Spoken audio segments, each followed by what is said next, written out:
নমস্কার, আমি Siddhartha Chattopadhyay, the pressman today বাংলায় আপনাদের স্বাগত।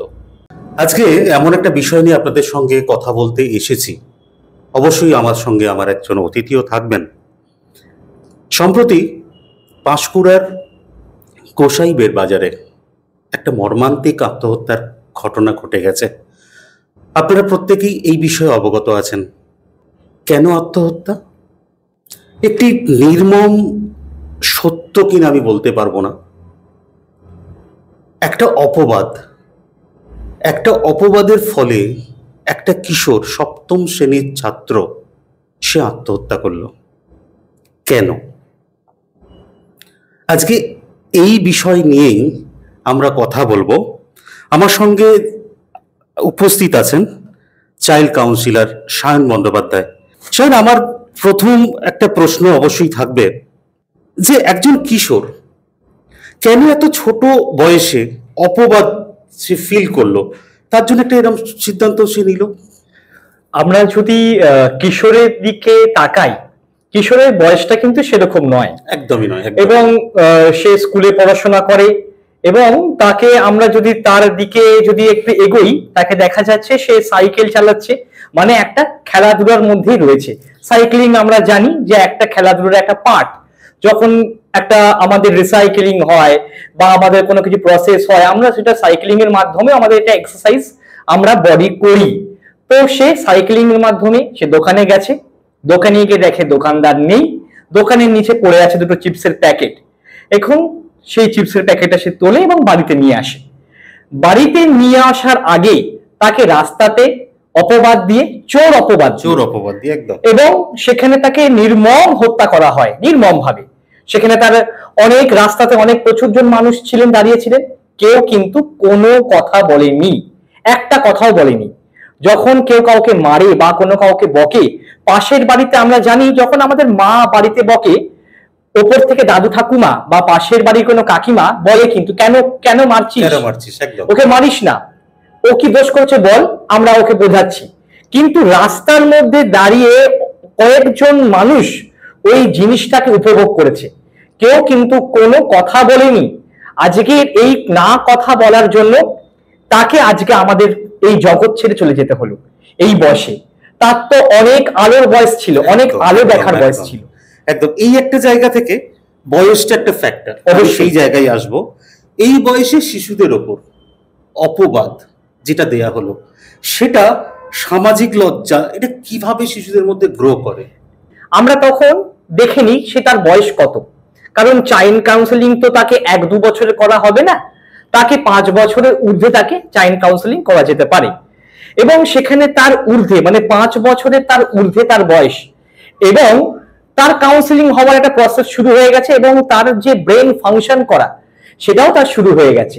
সেখানে দাঁড়িয়ে তার তো ব্রেন ডেভেলপমেন্ট অনেক প্রচুর, তার তো ব্রেন নিউরনস বলুন, তার ব্রেন ফাংশন বলুন, সেগুলো অনেক ভাবে, অনেক রকম ভাবে এনার্জেটিক ভাবে তা তৈরি হতে আরম্ভ করে দিয়েছে। সেখানে জায়গায় তাকিয়ে সে কেন ভাবে এরকম একটা ডিসিশন নিল যে তাকে পয়জন খেতে হলো। তার মানে সে এই জিনিসটাকে আগে দেখেছে বা শুনেছে এবং জানে এটা ক্ষতিকারক, সেটা সে জেনেও সেটাকে কিন্তু সে খেলো। খাওয়ার পর আজকে এই জগতে তিনি নেই।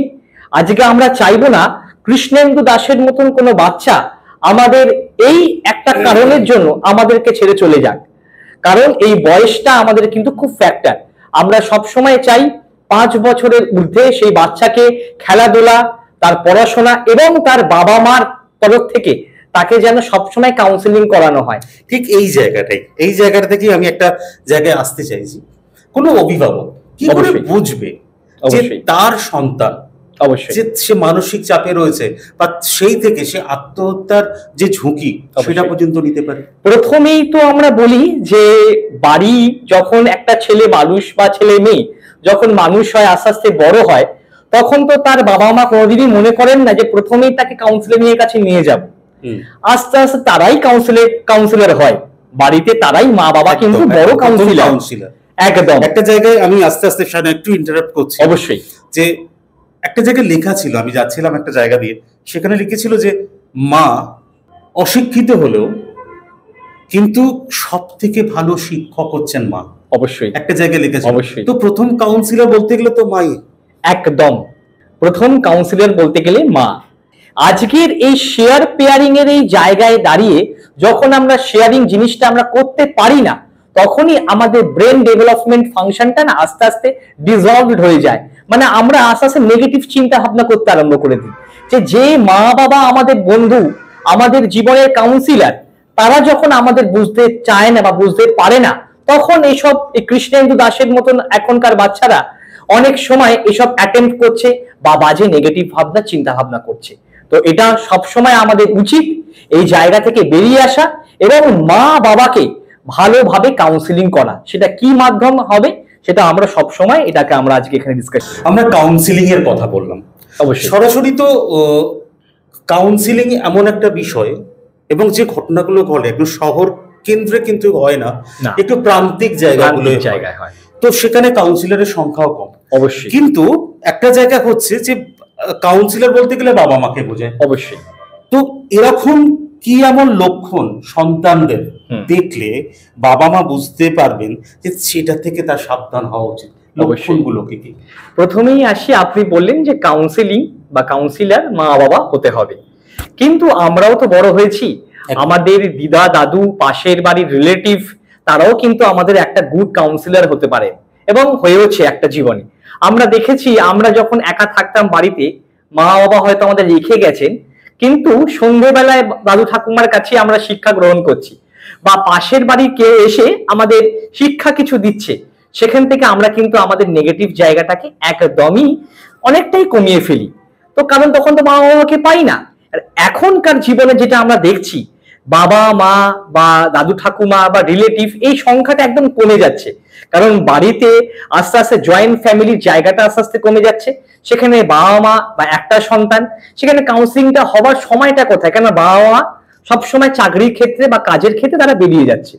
কাউন্সিলিংটা করবে কখন, বাচ্চাটাকে বুঝবে কখন, সেই টাইমটাও বা দিবে কখন? সেই টাইমটা দিতে পারছেন না বলে আজকের এই বাচ্চাদের মধ্যে নেগেটিভ চিন্তা ভাবনা উদয় হতে আরম্ভ করছে।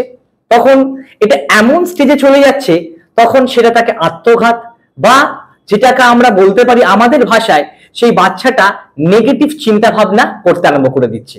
তো এটাই, এই নেগেটিভ চিন্তা ভাবনা করাটা আমাদের বন্ধ করা উচিত। বাবা মাকে সচেতন হওয়া উচিত যে সব সময় তাদের ফ্রেন্ডলি বিহেভিয়ার দিয়ে বা পেশেন্স দিয়ে, ধৈর্য দিয়ে সেই ছেলে মেয়ের উভয়ে তাদের মনের কথাটা বোঝা উচিত, যে তাদের মন কি বলতে চাইছে। শুধু কি এটাই যে বাবা মা এটাই জানতে চায় যে পরীক্ষা হয়ে গেল, সে ছেলে মেয়েকে নিয়ে আমাদের ঘুরতে যেতে হবে, বা ভালো রেজাল্ট করলো তাকে ভালো হোটেলে বা ভালো কিছু জিনিস কিনে দিতে হবে, বা ভালো কিছু খাওয়াতে হবে, তো সেখানেই কি আবদ্ধ থাকতে হবে? তো সেটা তো অবশ্যই নয়, তাদেরকে ভালোভাবে বুঝতে হবে। তাই সেই বোঝার সময়টা কিন্তু দেওয়া দরকার।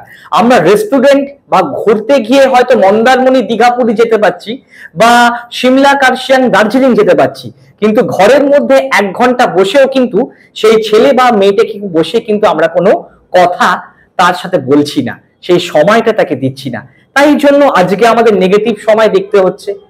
সন্তানদের কিছু কিছু বাবা মার, আমি কিছু কিছু বলবো না, এটা আমাদের সময় হয়েছিল, শাস্তি দিয়ে শোধরানোর একটা ব্যাপার থাকে, যে আমি ওকে শাস্তি দিলাম, সে দোষ করেছে, তাকে শুধরে দেবো।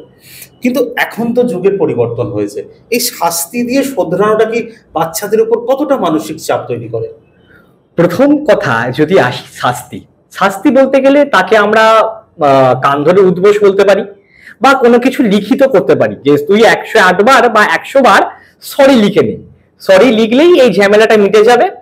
বা যেহেতু আমরা স্কুলে করি, স্কুলে আমরা পড়ে এসেছি, স্কুলে আমরা অনেক কিছুই বাজে কথা বলতাম, বা স্কুলের কোনো প্রিন্সিপাল বা ম্যামের কাছে হয়তো আমরা সেখানে খুবই ডিস্টার্ব ফিল হতাম, তখন তারা আমাদের পানিশমেন্ট দিতেন। কি করতেন? হয়তো স্কুলে দাঁড় করিয়ে রাখতেন সবার সামনে, বা হয়তো নীল ডাউন, যেটা এখন তো প্রায় উঠেই গেছে, তাকে বসিয়ে রাখা। প্রথমত, বাচ্চাদের সবারই একটা লজ্জার একটা মেন্টালিটি থাকে সবারই। আজকে আমার গায়ে যদি কেউ হাত তোলে, আমি কিন্তু সেখানে 2টো হাত তুলতে যাব বা কোনো কথা বলতে যাব। বাচ্চাটা কি করবে? বাচ্চাটি তো নিশ্চয়ই তার সঙ্গে লড়তে যাবে না, কারণ সে তো বাচ্চা। সে 2টো যদি হাত তুলতে যায়, তো সেটা তার মারের পরিমাণে কোনো কিছুই আসবে না।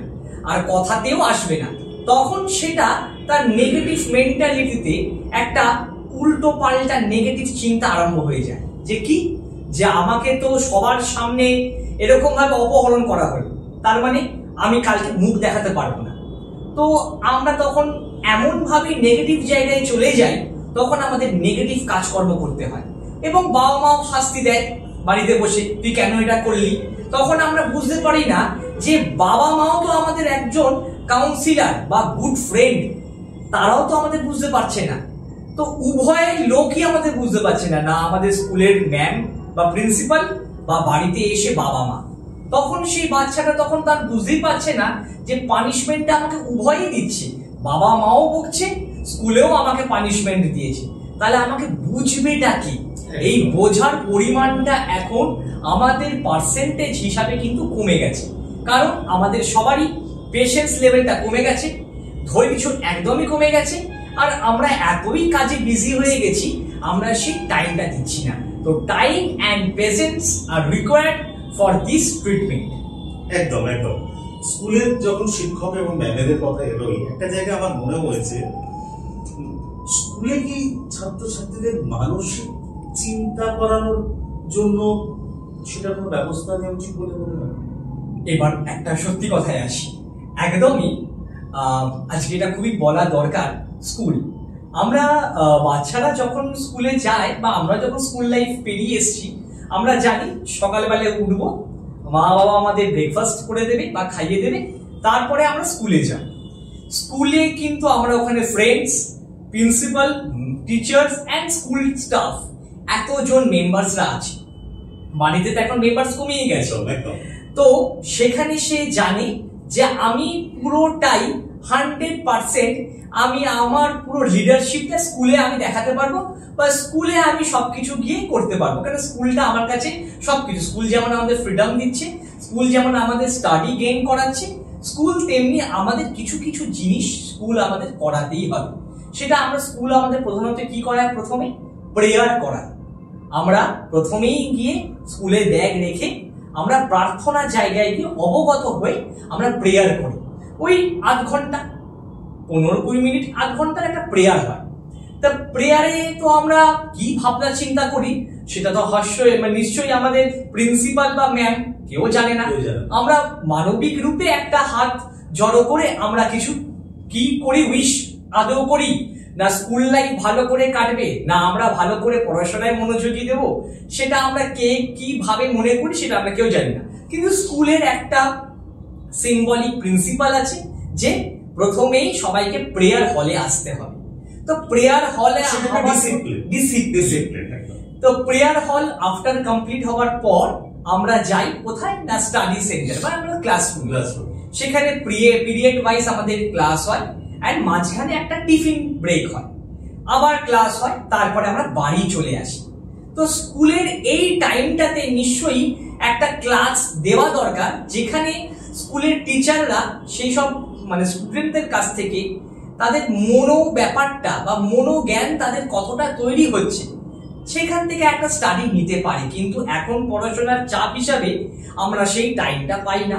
তো প্রথমত টাইম আর ধৈর্য, সময় এবং ধৈর্য দুটোই কিন্তু কমে গেছে, কারণ আমরা সব সময় চাই আমাদের সাবজেক্টগুলো তাড়াতাড়ি করে শেষ হোক, আমাদের পিরিয়ডের বেলটা তাড়াতাড়ি করে পড়ুক, এবং সেই স্টুডেন্টটাও চায় তাড়াতাড়ি করে বেলটা পড়ুক, আমি কখন বাড়ি যাব। কিন্তু স্কুলের তো একটা প্রিন্সিপাল আছে যে আমাকে আমার সাবজেক্টটা কমপ্লিট করাতে হবে। এখন সে স্কুল যদি এখন বসে যে আমি স্টুডেন্টকে নিয়ে একটা ক্লাসরুমে গিয়ে তার মনোবিজ্ঞান বা তার মনের ব্যাপারটা আমি তার একটা ক্লাস নেব, যে কেমন কেমন স্টুডেন্ট কি ভাবে তারা মনে কি ভাবে চিন্তা করছে, সেটা আমরা স্কুলে তো সেটা স্টাডি থেকেই চিন্তা করা যায়। কারণ একটা যখন টিচার পড়াচ্ছে কোনো সাবজেক্ট নিয়ে, পরের দিন সে যদি না বলতে পারে, তখন টিচার বুঝে যায় যে সে বাড়িতে গিয়ে কোনো পড়াশোনা করেনি। তার মানে কি, সে বাড়িতে গিয়ে তার মা বাবা তাকে পড়াতে বসেনি বা বসায়নি, বা সে নিজে পড়তে বসেনি।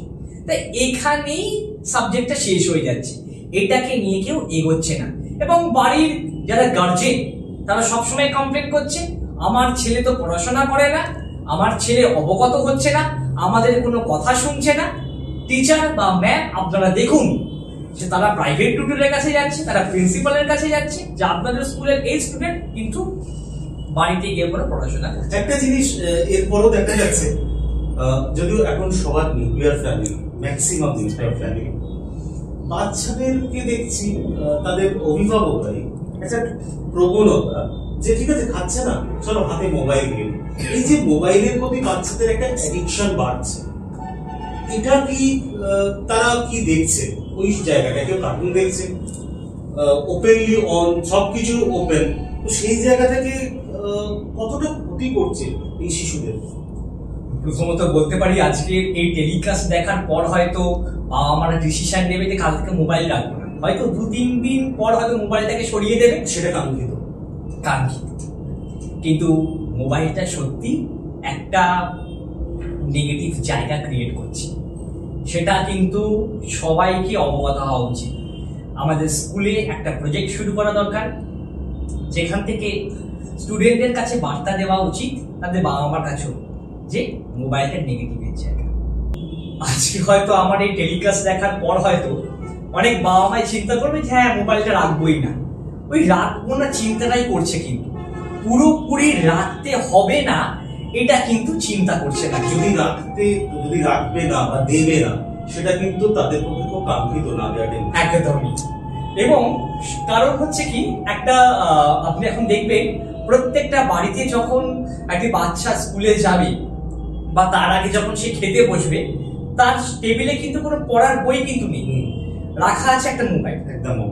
তো মোবাইল থেকে সে মোবাইল দেখে স্কুলে যাচ্ছে, স্কুলে গিয়ে সে পড়াশোনা করছে, স্কুল থেকে ফিরে এসে সে আবার কিন্তু মোবাইল দেখছে। পড়াশোনাটা এখন একটা অন্য জায়গায় চলে গেছে লেভেলে, কিন্তু পড়াশোনার সাইডে আমরা যদি বলি কেউ কি করে, সে মোবাইলই দেখে, সত্যি কথা বলতে গেলে আজকে জায়গায় দাঁড়িয়ে। এবং তার মা বাবা অবশ্যই তাকে মোবাইল দান করছেন, কারণ তারাও ফ্রি টাইম কাটাবে এবং সেই জায়গা থেকে সে যাতে না অন্য কিছু না জায়গায় চায় বা তার জন্য কোনো নতুন আশা না প্রবণিত হোক, তখন সে একটা মোবাইল তাকে দিয়ে দিচ্ছে, সে মোবাইলটা দেখতে আরম্ভ করে দিচ্ছে। কিন্তু মোবাইলটা যে এত নেগেটিভ জায়গা হয়ে দাঁড়িয়েছে, এটা শুধু মা বাবা নয়, স্কুলের প্রত্যেকটি জায়গায় একটা প্রজেক্ট করা দরকার যে মোবাইলটা সত্যিকারের নেগেটিভিটি, যে মোবাইল থেকে সকলকে দূরে থাকতে হবে। কিন্তু আজকে আমার প্রশ্ন শুনে বা আজকে আমাদের এই কনভারসেশন শুনে অনেকেই ভাববে এখন তো স্কুলের প্রজেক্ট বা পিডিএফ ফাইল সবই তো মোবাইলের মাধ্যমেই আসছে, সে পিডিএফটা খোলার পর সে কিন্তু আবার গেমের দিকে চলে যাচ্ছে। পিডিএফটা খুলে দেখে নিল যে কয়েকটা হয়তো পিডিএফ স্কুল থেকে পাঠিয়েছে তার প্রজেক্ট বা পড়াশোনার জন্য, কিন্তু সেটা দেখার পরে কিন্তু সে চলে যাচ্ছে খেলাধুলায় বা গেম খেলতে আরম্ভ করে দিচ্ছে মোবাইল। তো মোবাইলটা পুরোটাই অ্যাডিক্টেড হয়ে যাচ্ছে। তো স্কুল কি বলবে যে না আমি কাল থেকে কোনো পিডিএফ মোবাইলে পাঠাবো না? কারণ এখন তো লেখা জিনিসটাই উঠে যাচ্ছে।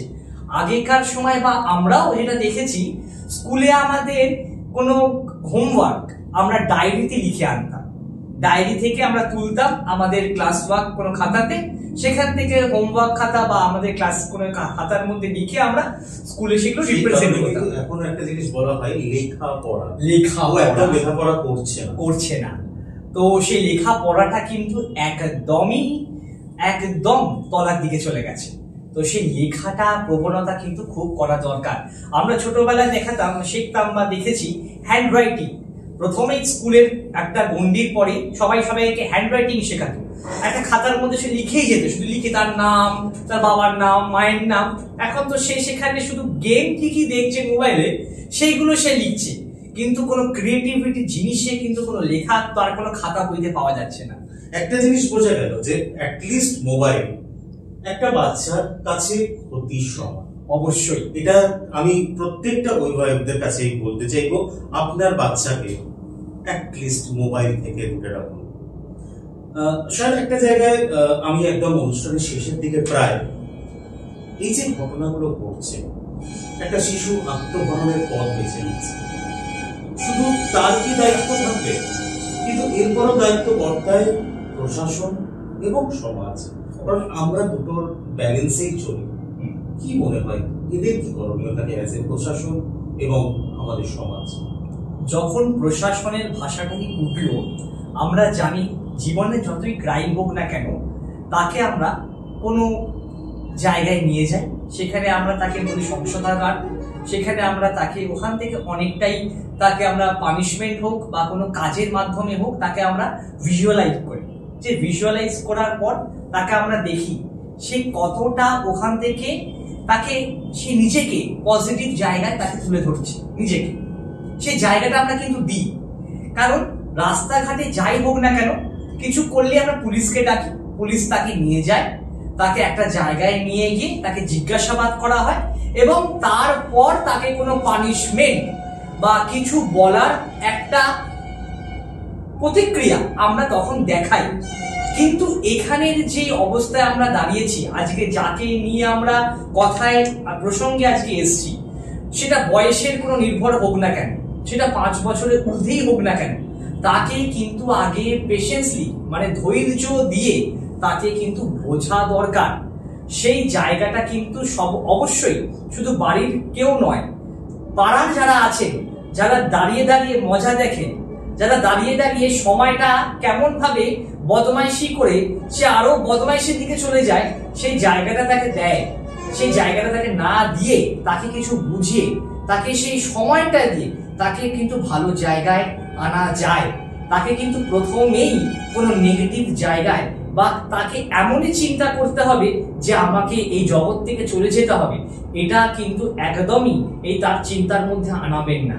তাকে সেই সময়টা দিন, তাকে বুঝুন এবং তার মনের মধ্যে যে ব্যথাগুলো আছে, যে বেদনাদায়কগুলো আছে, তার কাছ থেকে সেইগুলোকে জানার চেষ্টা করুন। দেখবেন আজকে যেই জায়গায় আমরা রয়েছি, যাকে নিয়ে আজকে আমরা কথোপকথন করছি, তাহলে কিন্তু এই জায়গাটা আমরা ভবিষ্যতে দেখবো না, আর আমরা দেখতেও চাই না। কারণ আমরা চাই না আমাদের এরকম একটি ভাই যেমন আমাদের ছেড়ে চলে গেল। তারা তো অনেক কিছু আলোর পথ দেখার অনেক সময় ছিল, এরকম আলোর পথ দেখার অনেকের স্বপ্ন, সেই স্বপ্নটাকে কিন্তু আমরা ভাঙতে দেব না। তা আমরা অনেকেই চাই আলোর পথ সকলকে দেখাবো এবং সকলকে সময় দিয়ে তাকে কিন্তু আমরা অনেক জায়গা থেকে, অনেক কঠিন জায়গা থেকে আলোর পথ আমরা দেখাতে পারি। একদম একদম। মানসিক চাপ, মানসিক চাপ কি পর্যায়ে গেলে একটি ছেলে শেষকালে শুধু লিখে গেল, মা আমি চুরি করিনি, কুড়িয়ে পেয়েছিলাম। কতটা মানসিক চাপ ছিল এই চাপটা থেকে এই ঘটনাটা যে ঘটলো। আচ্ছা, আমরা কি দুঃখ প্রকাশ ছাড়া কিছু করতে পারি না? শুধু কি দুঃখ প্রকাশ? শুধু কি দুঃখ প্রকাশ? সত্যি বলতে গেলে আমরা যখন কাউন্সিলর বা সাইকিয়াট্রিস্ট বা যাই বলুন না কেন, যদি কোনো বাচ্চাকে আমরা প্রথমে দেখি তার হ্যান্ডরাইটিংটা কিন্তু আমরা দেখি আগে। এমনি এখন সবাই ইংলিশ মিডিয়ামে পড়ার পরে বাংলা হাতের লেখাটা আমরা অনেকেই হারিয়েই ফেলেছি, বা বাংলা লেখাটাকে আমরা একটু এমন ভাবে রিপ্রেজেন্ট করছি যে আমরা বাংলাতেই হয়তো থাকি না। তো আমরা যদি সোশ্যাল মিডিয়ার মাধ্যমে সেই বাচ্চাটার হাতের লেখাটা দেখি, সবাই হয়তো দেখেছে, যারা আজকে পর্দার ওপারে বসে আছে বা আমি আপনি সবাই দেখেছি, সেই লেখাটায় কিন্তু আমরা কিন্তু কোনো নেগেটিভিটি দেখিনি। কিন্তু যদি দেখতে পারি পরিষ্কার বাংলা ভাষায় লিখেছে যে মা আমি কিন্তু কুরকুরের প্যাকেট চুরি করিনি, আমি কুড়িয়ে পেয়েছি। তো এতটা সুন্দরভাবে বাংলা হাতের লিখে, আমরা হাতের লেখাতে লিখে সে কিন্তু প্রকাশ করে গেছে। তো সেই টাইমটুকু কিন্তু সে হাতের লেখার মধ্যে কিন্তু দিয়েছে, কিন্তু সেই টাইমটুকু কিন্তু কাউকে প্রকাশ করতে দিয়ে দেয়নি। সে যদি মুখে কাউকে যদি প্রকাশ করতো গিয়ে যে দেখো আমি কিন্তু আজকে চুরিটা করিনি, আমার কিন্তু কেউ বুঝছে না, আমাকে তুমি দয়া করে বোঝো, কিন্তু সে কিন্তু হাতের লেখার মাধ্যমে কিন্তু প্রকাশ করে গেল। তো এটাই আমরা বোঝাতে আরম্ভ করলাম যে আমরা যে সবকিছুই করছি মৌখিক, হাতের লেখায় কিন্তু সেই বাচ্চাটা বুঝিয়ে দিল সবকিছু, তার শেষ ইচ্ছাটা বা শেষ আকাঙ্ক্ষাটা সে কিন্তু হাতের লেখার মাধ্যমে বুঝিয়ে দিল। আমরা কিন্তু সেখান থেকেও ধরতে পারতাম যে তার লেখাটা যদি আগেও দেখতে পারতাম, কিন্তু পরিষ্কার লেখা লিখেছে, সেটা কিন্তু আত্মঘাতী হবার কোনো লেখা কিছু লেখেনি। সেটাই লিখেছে যে আমি চুরি করিনি মা, আমি কুরকুরের প্যাকেট, এবং চিপস নয়, এটা যে কুরকুরে, এটা একটা যে কুরকুরে বা লেস প্যাকেট সেটাও বা সে identify বিস্কুটের করেছে। প্যাকেট, এটা কিন্তু সে ডিসক্রাইব করেছে তার হাতের লেখার মাধ্যমে। তো একটা বাচ্চা করতে পারলো, একটা মানে দুঃখ প্রকাশ করব কিনা তার হাতের লেখাটার দিকে তাকাবো, না বাচ্চাটার মুখের দিকে তাকাবো, মানে আমরা ভাষা হারিয়ে ফেলি যখন এইসব মর্মান্তিক ঘটনাগুলো আমাদের সামনে আসে। সত্যি ওই টাইমটায় কি করা উচিত ছিল, আমরা হয়তো এখানে বসে বলছি, সে তো ওখান থেকে বেরিয়ে কাউকে বলতে পারতো যে আমি সত্যি চুরি করিনি। আজকে আমরা সিসিটিভি দেখছি, ফুটেজ দেখছি, আমরা সবকিছুই দেখছি, কিন্তু আজকে আমরা এটা দেখতে পারলাম না বাচ্চাটা কিন্তু কত কথা তার মনের মধ্যে চেপে রেখেছিল, সেগুলো কিন্তু তার বলার অনেক সময় ছিল কিন্তু বলতে পারলো না। কয়েকটা লেখার মাধ্যমে সে কিন্তু লিখে দিয়ে গেল। এটাই আমাদের কাছে দুঃখজনক।